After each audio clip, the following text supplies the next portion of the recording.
مولانا سید سلمان حسینی ندوی صاحب کے انتقال کے بعد دو بحثیں چھڑ گئیں۔ ایک بحث تو ان کے لیے دعائے مغفرت کرنے اور نہ کرنے کے بارے میں۔ اصلاً تو لوگوں نے یہی چھیڑی جبکہ یہ چھوٹی بات تھی اور کوئی بڑا مسئلہ نہیں تھا، لیکن جن لوگوں نے یہ بات چھیڑی وہ اللہ جانے کہ حق کے نادان دوست تھے یا دانا دشمن تھے، کہ اس کی وجہ سے ایک دوسری بحث چھڑ گئی، اور خاص طور سے ان کا ساتھ دینے والے لوگوں کو موقع مل گیا ان کا دفاع کرنے کا، اور اس کی وجہ سے ایسی صورت بن گئی جیسے حضرات صحابہ رضی اللہ تعالیٰ عنہم کے بارے میں غلط باتیں کرنا، گستاخیاں کرنا، یہ کوئی خاص مسئلہ نہیں ہے، ایک اختلاف رائے ہے، بس ایک آدمی کا عمل تھا۔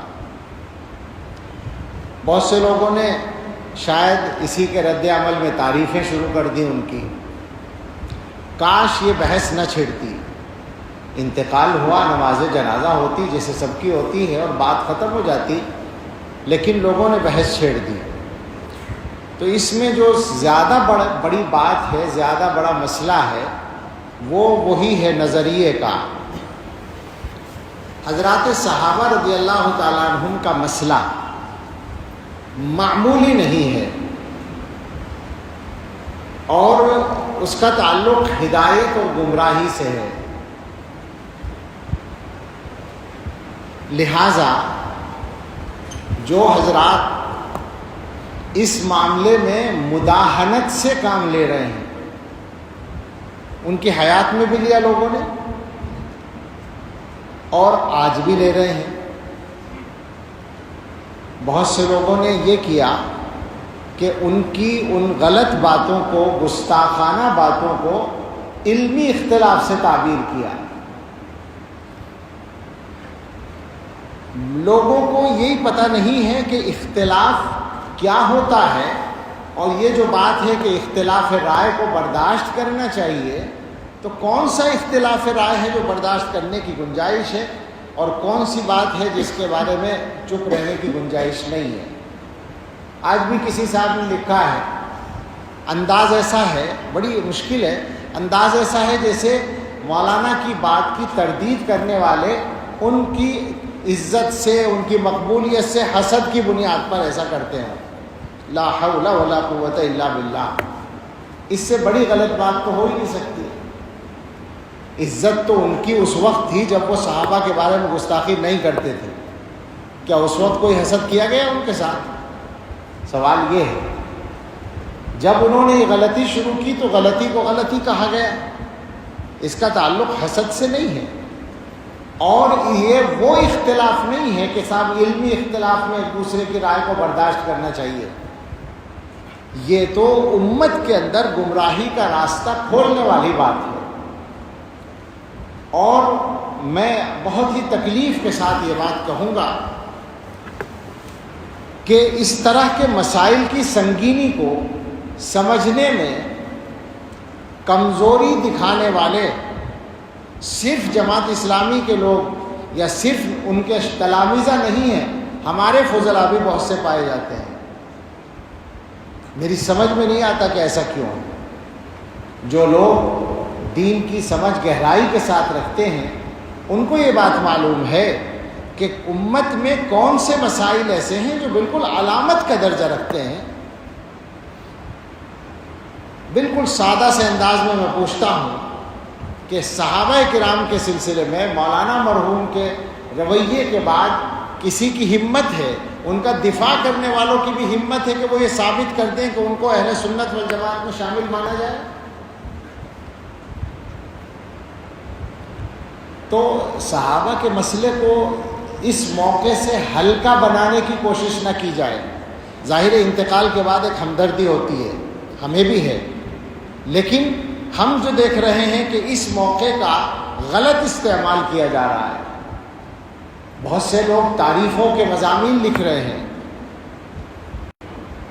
تعریفیں کسی آدمی کی بے شک کی جا سکتی ہیں، ذاتی طور پر اس واقعے سے پہلے، صحابہ کی گستاخی سے پہلے ان کے کمالات کو مانا جاتا تھا۔ اللہ تعالیٰ نے ان کو بہت صلاحیتیں دی تھیں، جیسے بہت سے لوگوں کو دیتے ہیں ان کو بھی دی تھی، کچھ ممتاز صلاحیتیں تھیں۔ عربی زبان پر جو ان کی قدرت تھی وہ نہایت، خاص طور سے بولنے پر وہ نہایت شاندار تھی۔ اس کی مثال ملنا مشکل ہے ہمارے ملک میں، بے شک تھی۔ لیکن اس کا یہ مطلب نہیں ہوتا کہ کسی کے کمالات کی بنیاد پر اس کی ہر غلط بات کو بھی غلط نہ کہا جائے، صحیح مان لیا جائے، یہ نہیں ہو سکتا۔ تو تعریفیں اپنی جگہ تھیں، لیکن اس واقعے کے بعد تو بات کرتے ہوئے تکلف ہونا چاہیے تھا لوگوں کو۔ آج جو ہے اگر کچھ لوگوں نے یہ کہہ دیا کہ صاحب ان کے لیے دعائے مغفرت نہ کرو، میں نہیں کہہ رہا ہوں، میں یہ اس موضوع پر آخر میں بات کروں گا، کچھ لوگوں نے کہہ دیا تو اس پر ایسا ہنگامہ مچا اور اس پر دلیلیں دی جانے لگی، لا تسبوا الاموات اذکروا محاسن موتاکم وکفوا عن مساویہم۔ میں ایسے لوگوں سے ایک درخواست کروں اگر تو برا نہ مانیں، جو بات آپ مولانا کے لیے ثابت کرنا چاہتے ہیں، جس دلیل کو پیش کر رہے ہیں کہ اموات کو برا نہ کہو اور محاسن موتا کا ذکر کرو، مساوی کا ذکر نہ کرو، تو کیا بیچارے حضرات صحابہ رضی اللہ عنہ اس درجے میں بھی نہیں آتے تھے؟ کیا وہ اموات اور موتا میں نہیں تھے؟ سوال ہے نا یہ۔ آج آپ کو تکلیف ہے، ایک عام امتی کے بارے میں آپ ان احادیث کو منطبق کر رہے ہیں، یہ احادیث صحابہ کے بارے میں منطبق نہیں ہوتی۔ اس کا مطلب یہ ہے کہ اس ملک میں صحابہ کے حق میں بات کرنا جرم بن جائے گا، یہ نہیں چلے گا، کچھ بھی ہو جائے۔ میں ویسے نہیں بول رہا ہوں، صحابہ کے مقام کو محفوظ رکھنا اس امت کی ذمہ داری ہے، ورنہ یہ امت ختم ہے۔ یاد رکھیں اس بات کو۔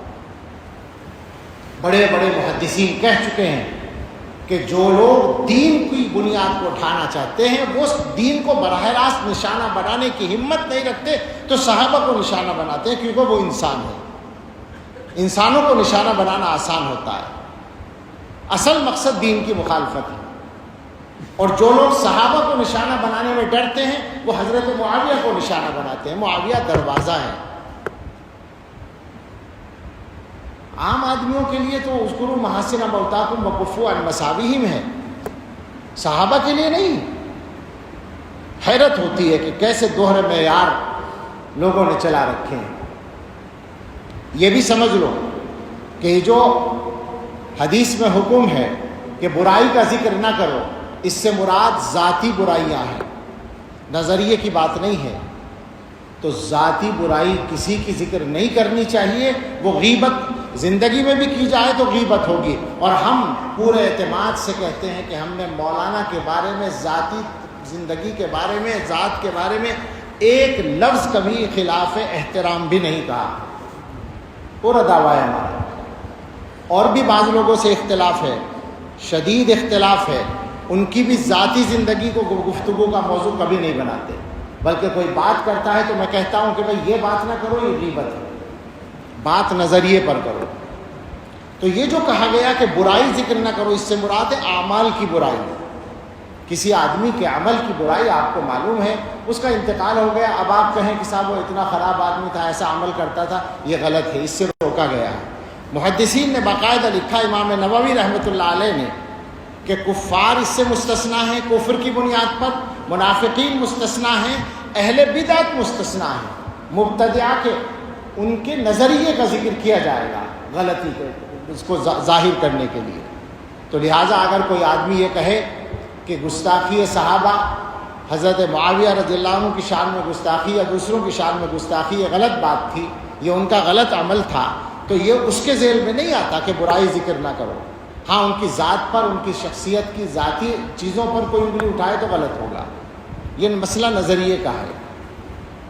تو حضرات صحابہ کے بارے میں ان تمام حضرات سے گزارش ہے جو ڈھل مل ہیں، اس معاملے میں کمزور ہیں، اور میں دیکھ رہا ہوں بہت لوگ ہیں، اور یہ خطرناک بات ہے، یہ انہی کے لیے خطرناک ہے جو غلطی کر رہے ہیں، یہ اچھی طرح یاد رکھیں۔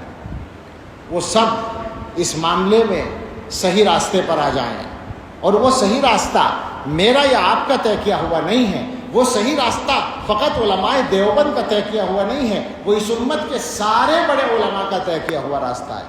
اس میں کوئی اختلاف نہ ابن تیمیہ کا ہے نہ ابن قیم کا ہے، وہ سب اس کے بڑے داعی ہیں صحابہ کے مقام کی حفاظت کے۔ اس میں کوئی اختلاف نہ ابو حنیفہ کا ہے، نہ مالک کا، نہ شافعی کا، نہ احمد کا، کسی کا کوئی اختلاف نہیں ہے، وہ متفقہ چیز ہے۔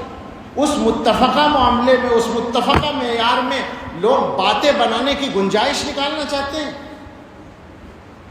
اپنے آپ کو زیادہ بڑا سمجھتے ہیں، صحابہ کے بارے میں بات کرنے کی ہمت کرتے ہیں، اور موقع ڈھونڈتے ہیں، موقع تلاش کرتے ہیں۔ ایسے لوگوں کو توبہ کرنی چاہیے۔ بہت لمبی بات نہیں کرنا چاہتا، صحابہ کے موضوع پر تو بہت ساری تفصیلات ہیں، دلائل ہیں، میں بس اس بات پر آتا ہوں کہ ان کے لیے دعائے مغفرت کی جائے نہ کی جائے، تو بالکل صفائی سے بات ہے کہ ان کی تمام تر غلطیوں کے باوجود اور اہل سنت والجماعت کے نظریے سے انحراف کے باوجود اور گمراہانہ باتوں کے باوجود ان کی تکفیر نہیں کی گئی ہے۔ کسی دارالافتاء نے ان پر کفر کا فتویٰ نہیں لگایا، لہٰذا وہ کافر نہیں تھے۔ جب کافر نہیں تھے تو مسلمان تھے، اور جب مسلمان تھے تو مسلمان کے لیے دعائے مغفرت کی جا سکتی ہے۔ یہ بالکل اصولی بات ہے، اس میں ہمیں کوئی تعمل اور تکلف نہیں ہے۔ البتہ ایک بات ہمارے بعض بزرگوں نے کہی ہے کہ زندگی کے اخیر کے چند مہینوں میں وہ ان اختلافی مسائل پر بولنے میں احتیاط کر رہے تھے۔ اللہ کرے ایسا ہو کہ انہوں نے وفات سے پہلے ان چیزوں سے توبہ کر لی ہو۔ رجوع کا لفظ بولنا غلط ہے، توبہ کرنے کا مسئلہ ہے کہ توبہ کر لی ہو ان چیزوں سے، اللہ کرے ایسا ہو، تو ظاہر ہے ان کے حق میں بہت خیر ہوگا۔ مگر اس کے ساتھ یہ ضروری ہوگا کہ ان کے جو اخلاف ہیں، بے تکلف ان سے اپیل ہے، گزارش ہے، نہ یہ ہماری انا کا مسئلہ ہے یا نہ یہ ان کی انا کا مسئلہ ہے، ان کے اخلاف سے درخواست ہے کہ مولانا کی جو تحریرات اور تقریرات، جو تحریریں اور تقریریں، جو تصنیفات اس موضوع پر ہیں اور جو ان کے خطابات ریکارڈ ہیں، ان چیزوں کو آگے چلانے سے احتیاط کریں، ان کو بالکل روک دیں۔ اس کا ایک فائدہ تو یہ ہوگا کہ مولانا نے اگر اپنے معاملات کو ٹھیک کر لیا تھا تو آخرت میں ان کو بہت فائدہ اس کا مل جائے گا، اور ان کے حق میں ایک غلطی کا گناہ جاری رہنے سے وہ بچ جائیں گے۔ دوسرا فائدہ یہ ہوگا کہ خود اخلاف ان کے اس غلطی سے بچ جائیں گے۔ یہ بالکل ہم دردمندانہ اپیل کرتے ہیں کہ اس معاملے کو اب یہاں ختم کریں، اور مولانا سے جو غلطی ہوئی ہے اللہ ان کو معاف کریں، دعا کرتے ہیں، اور اس کی معافی کے لیے سب سے معاون ہوگی یہ بات کہ ان غلطیوں کو آگے جاری نہ رکھا جائے۔